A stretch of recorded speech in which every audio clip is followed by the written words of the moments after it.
เอาค่ะเอามาด้วยกันคณะมันตีเฮ็ดสั่งเลยคณะเอากุ้ยมาใส่ดีเนอร์หวานช็อกโกแลตขนมแล้วก็ช็อกโกแลตตาให้หน่อยนะนั่นมันดีหางเต็มหัวคณะดูดูตาเต็มฮะเอามาโคกุยคณะโลหัวมันดีอย่างขนาดดูดูหมอน้ำมันนั่นคณะเอามาโคน้ำหมอน้ำมันนั่นเห็นมาช็อกโกแลตก็มีวะจืมหมดนะน้ำมันหมดนะวะดูดูเดี๋ยวกุยเขียวนี่ค่ะนะเอามานุกช็อกโกแลตเรามาโคนน้ำมันเลยนะยกออกมาวางใส่เนยซาเอามาซุปหลนน้ำมันโกโก้ช็อกโกแลตโกโก้ดูเปลือกของเขาว่าอยู่ป้อยาแล้วเอามาซุปเนื้อน้ำมันอย่างค่ะนะยกออกมาถือมันดีอย่างของเขาลายเฮ็ดมันเปียกๆขนาดที่ว่าเหมือนเพลินนี่ค่ะนะก็มันนี่ที่ก็ได้เสียวค่ะนะยกออกมาปอกเปลือกค่ะดูเปลือกก็ตึกแล้วมีปอกค่ะนะเพราะมันตึกเขียวเนาะยกออกมาใส่นักเครื่องเฮ็ดถือมันบางๆค่ะนะมันมาเครื่องช่วยเนาะค่ะเนาะเด้อใส่เครื่องในไข่แก้วไอ้ตีเนาะไปด้วยวางไว้ตีค่ะนั้นเต็มหัวดีอย่างที่เดียวหมูขนมจะอยู่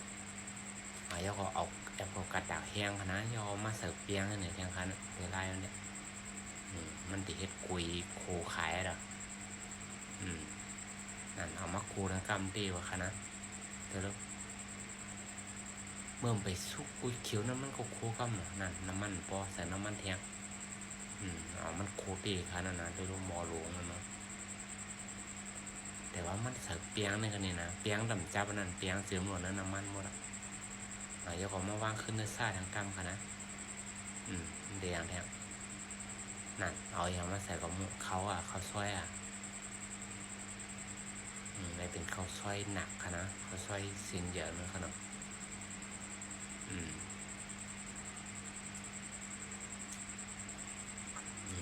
เยอะย่อยๆจังค่ะนะเอานำมาใส่เพิ่งเอาใส่น้ำจนมาไกลว่าย่อยง่ายนะเนาะดูเหลือราคาก็ไม่เทียงแท้ไล่มันบอกให้เหมือนเปืนค่ะนะดูตักขึ้นมาเอาโหกุ้งมาโคโดยโหกุ้งค่ะนะมันเอาเนื้อเอาโหหน่อยนะมีพอต้องมีพักกี้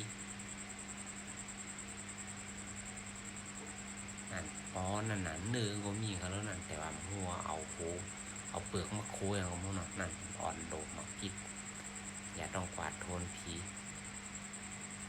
นั่นเอาข้าวซอยมาใส่กันตัวที่แอบหวานเลยค่ะนะ